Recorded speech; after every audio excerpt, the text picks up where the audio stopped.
So today is the first day of summer, which is the summer solstice, and it's also the longest day of the year. Our sun is getting ready for its own kind of increase in activity, so we are going to be talking to Alex Young, the Associate Director for Science at NASA, to share what's going to be happening. So Alex, good morning. Thank you for joining us here on Daybreak.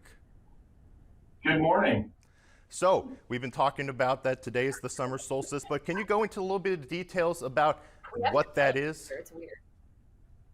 Well, as the Earth orbits around the sun, it has a little bit of a tilt, and so that means twice a year during the solstices, the northern and southern hemisphere are either pointed towards or away from the sun. And so during the June solstice, the northern hemisphere is pointing towards the sun, which is giving us more solar radiation and warmer temperatures. And also right now, at this point where we're most pointed, we're getting the longest sunlight during the year. Yes, and that means we're going to be seeing a lot more sunlight today. I wish we could see some sunshine, but it's going to be a little bit cloudy. But there's some more fun activities going to be taking place, and we've been hearing about a solar eclipse taking place next year. Could you tell us a little bit of what we're going to be seeing with that? Yeah, it's an exciting time for the sun. NASA is celebrating it through something called the Heliophysics Big Year, and it starts off with 2 solar eclipses across the United States.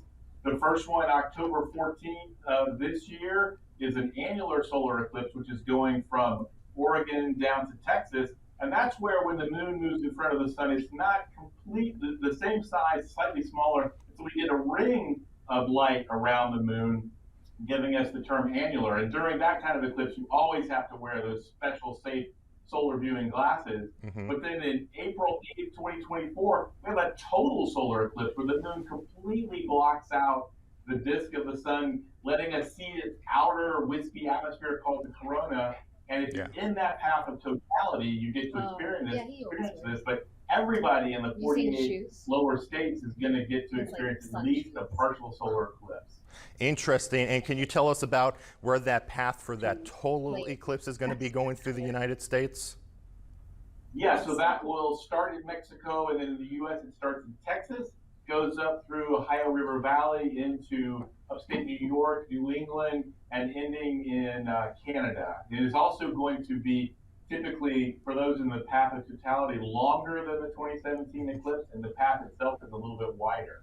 So that graphic we're showing up right now only shows it obviously going through central Ohio. So for us here in southeast Ohio into West Virginia, should we be able to see a little bit of that? No, you're good. Yes, Ohio is going to be one of the states that's going to experience it, and those in West Virginia will be very close to the path of totality. So if you can travel not too far to experience it, and you'll certainly at least get to see a very, what we call a deep partial, where you're very close.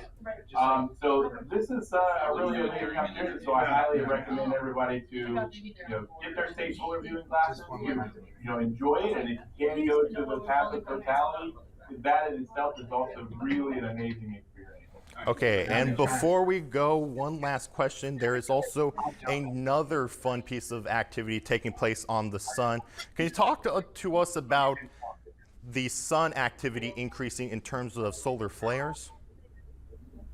Yeah, so right now, the sun has a natural cycle of 11 years going from low to high activity. And at the moment, we are approaching the highest activity called solar maximum. And that means we're going to see lots more sunspots, and associated with that, big solar flares and other types of eruptions on the sun, which is going to give us more aurora, even more aurora farther south, so that folks in Ohio and West Virginia may get to experience it. There's going to be a lot of more exciting activity going on in the sun over the next couple of years that everyone is going to get to see from all the satellites we have, giving us all this great data back. And hopefully some people will even get to see the aurora and see the effects of it directly themselves.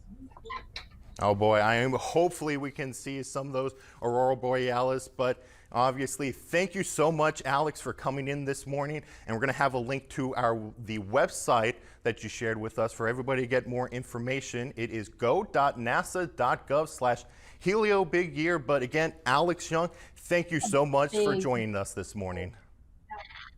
Thanks. Have a good day. And we're going to be having another look at the weather right after the break.